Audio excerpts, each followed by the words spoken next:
En este video les voy a compartir el siguiente proceso operacional de encontrar las medidas de los ángulos del triángulo que se forma en la situación de contexto.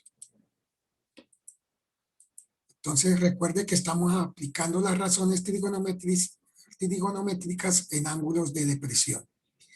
Recordemos que el ejemplo explicativo nos habla de que hay una persona que mide 1.80 metros y esta está parada en el extremo de un muelle que sobresale 5 metros por encima del mar y observa un yate con un ángulo de presión de 20 grados. Entonces la pregunta C ahora nos dice, determine los ángulos de los vértices que se forman en la figura triangular de la situación. Recordemos, hagamos la representación gráfica, tenemos el observador, la persona mirando un yate. Recordemos que en esta parte se nos está formando un triángulo rectángulo donde donde ya tenemos el cateto A que es igual a 18,88 metros. Aquí tenemos la visual del observador que en realidad me está representando el valor de la hipotenusa en este nuevo triángulo y que nos dio un valor de 20,30 metros. Y también tenemos acá el cateto B que nos dio un valor de 6,80 metros, que es la suma de la altura 1 del muelle más la altura de la persona. Entonces, teniendo esos datos ya listos, nos faltaría ya ahora el ángulo beta, en este caso el ángulo gamma, y recuerden que aquí ya tenemos el ángulo alfa de 20 grados, que es el ángulo igual al ángulo alterno interno que se forma con la horizontal en el ángulo de presión.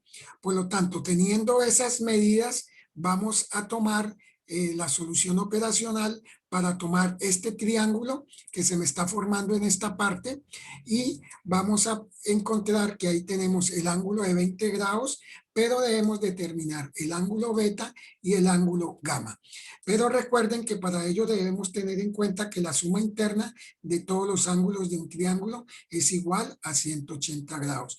Eso significa que aquí también debemos recordar que como estamos trabajando un ángulo rectángulo, este ángulo representa una medida de 90 grados. Además, de acuerdo a la definición, podemos determinar que la suma interna de todos los ángulos debe ser igual a 180. Por lo tanto, la suma de ángulo alfa más el ángulo beta más el ángulo gamma nos debe dar 180 grados.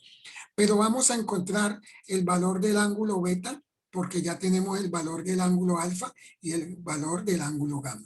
Aquí entonces recordemos que para buscar el ángulo beta a 180 grados le voy a quitar la suma de alfa más gamma. Por lo tanto, beta va a ser igual a 180 menos la medida del ángulo alfa que es 20 y la medida del ángulo gamma que es 90. Y eso nos va a dar que haciendo esta sumatoria de estos dos ángulos, eso me va a dar 110 grados. Si quitamos a 180, le quito esta sumatoria, vamos a obtener un valor del ángulo beta igual a 70 grados. Por lo tanto, el ángulo beta me está representando 70 grados. De aquí que ya teniendo la sumatoria, que esto me debe determinar 180 grados, podemos determinar que alfa vale 20, beta vale 70 y gamma vale 90 para una suma total de 180 grados.